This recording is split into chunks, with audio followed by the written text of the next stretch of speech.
दोस्तों, आपका इस YouTube चैनल पे स्वागत है। और आज मैं आपको कुछ ब्लॉगिंग से रिलेटेड टिप्स दूंगा कि कैसे आप ब्लॉग बनाएं और उस ब्लॉग को बनाने में क्या क्या ध्यान रखें।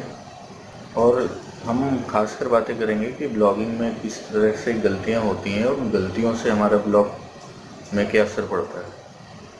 तो स्टार्ट करते हैं। ब्लॉगिंग में सबसे पहले हम बात करेंगे डोमेन नेम की।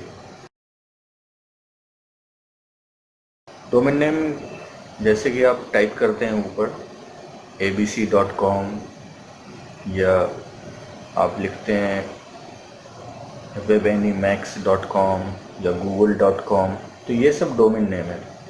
.com भी हो सकता है, .org भी हो सकता है, .co.in भी हो सकता है, .net भी हो सकता है। इस तरह से बहुत सारे डोमेन नेम अवेलेबल हैं।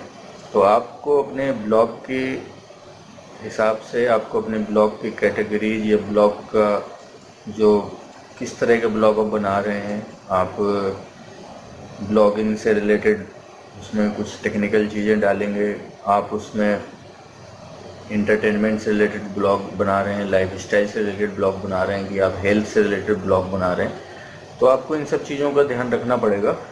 तो इससे संबंधित आप चाहे तो वो कीवर्ड अपने आप डोमेन नेम में वो कीवर्ड रख सकते हैं। अगर डोमेन नेम में आप कीवर्ड रखते हैं तो वो डोमेन नेम जब कोई भी सर्च करेगा आपका सर्च इंजन में, तो वो डोमेन नेम से पता चल जाएगा उसको कि ये इससे रिलेटेड ब्लॉग है। जैसे मान लीजिए कि एग्जाम्पल के लिए हेल्थ से रिलेटेड अगर हमने कोई ब्लॉग बना रहे हैं, और मान लीजिए मैंने उस ब्लॉग का नाम रखा है abouthealth.com, तो गूगल में जैसे ही कोई सर्च करेगा उसको ये पता चल जाएगा कि ये ब्लॉग हेल्थ से रिलेटेड है। लेकिन मैं एक ऐसा ब्लॉग मान लीजिए बनाना चाहता हूँ जिसमें से हेल्थ भी हो, लाइफस्टाइल भी हो, और भी जो रिलेटेड स्टफ़ है, कुछ एजुकेशन से रिलेटेड चीज़ें हो या कुछ टेक्निकल चीज़ें हो, तो उसमें फिर मुझे एक ऐसा नाम रखना पड़ेगा जो कि जिस नाम से स्टार्ट करूं जब मैं ब्लॉग को, तो उस ब्लॉग से उसके माइंड में कोई पिक्चर न बने। जब वो ब्लॉग में आ जाए, ब्लॉग का रीडर हो या ब्लॉग का सब्सक्राइबर है, जब बाद में ब्लॉग में आते हैं तब उनके माइंड में वो पिक्चर बने। तो ऑल इन, जैसे कि आप ये सारी चीज़ें ब्लॉग में रखना चाहते हैं, तो आप एक अच्छा सा कोई भी शब्द देख सकते हैं। जैसे एग्जाम्पल के लिए अगर हम बात करते हैं तो अमेजॉन जो ब्लॉग था, amazon.com जो ब्लॉग था, अमेजॉन पहले बुक्स सेलिंग कंपनी थी जो पहले बुक सेल करते थे।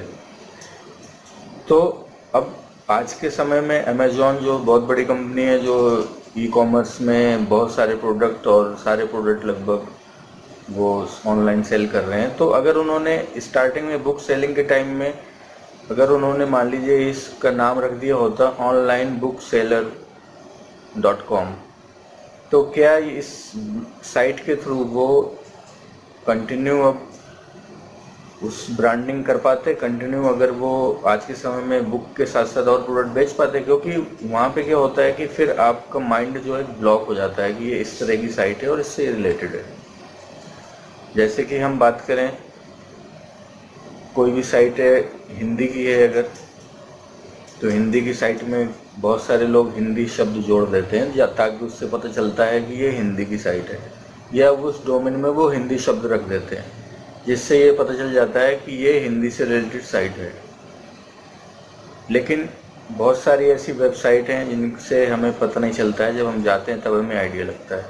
तो आप इस तरह से टर्म्स यूज सकते हैं जिनको आप अनलिमिटेड ग्रोथ के लिए यूज कर सकते हैं, या आप कोई पर्टिकुलर फील्ड या निच में किस स्पेसिफिक आप यूज करना चाहते हैं, तो आप फिर पर्टिकुलर उस डोमेन कीवर्ड से जुड़ा हुआ ले सकते हैं। तो ये डोमेन नेम से रिलेटेड चीज़ हो गई।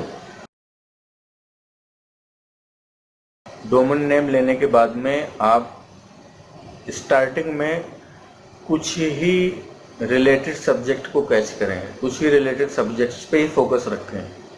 बहुत सारे सब्जेक्ट्स पे फोकस करना ना ही वो आपके ब्लॉग के लिए सही होगा और ना ही गूगल में जल्दी आपको रैंकिंग मिल पाएगी। कि आप हेल्थ पे भी फोकस कर रहे हैं, हेल्थ के साथ साथ उसी ब्लॉग में आप ब्लॉगिंग पे भी फोकस कर रहे हैं, उसी ब्लॉग में आप ब्लॉगिंग के साथ साथ आप मोबाइल में चले जाते हैं या टेक्निकल उसमें चले जाते हैं, तो ये मिक्स हो गया। तो स्टार्टिंग में जब आप चीज़ें मिक्स कर देते हैं तो फिर आपने अगर ब्लॉग को जनरल आउटलुक के हिसाब से बनाया हुआ है तो आप उसको कंटिन्यू कर सकते हो। लेकिन अगर आपने कीवर्ड स्पेसिफिक बनाया हुआ है ब्लॉग और डोमेन में कीवर्ड हैं, तो आप फिर उसी को फोकस करके चलें। अब डोमेन के बाद बात करते हैं होस्टिंग की। जब आपने डोमेन ले लिया है तो फिर आप अपने ब्लॉग को किसी होस्टिंग प्रोवाइडर के यहाँ पे आप होस्ट करना चाहते होंगे। जैसे एग्जाम्पल के लिए bluehost.com है, hostgator.com कंपनी है, GoDaddy है, इस तरह की है। वर्डप्रेस में अगर आपका ब्लॉग है तो ये सब होस्टिंग प्रोवाइड करते हैं। अभी ना ही हम किसी डोमेन कंपनी प्रोवाइडिंग कंपनी का रिव्यू कर रहे हैं और न ही हम होस्टिंग कंपनी का रिव्यू कर रहे हैं, इसलिए हम अभी इन दोनों के बारे में बात नहीं करेंगे। डिटेल में मैं किसी वीडियो में फिर बता सकता हूँ कि कौन सा आप होस्टिंग के लिए कौन सी कंपनी यूज कर सकते हैं। आगे फर्दर हम कंटेंट की फॉर्मेटिंग, एसईओ और भी चीज़ों को कवर करेंगे। Thank you very much.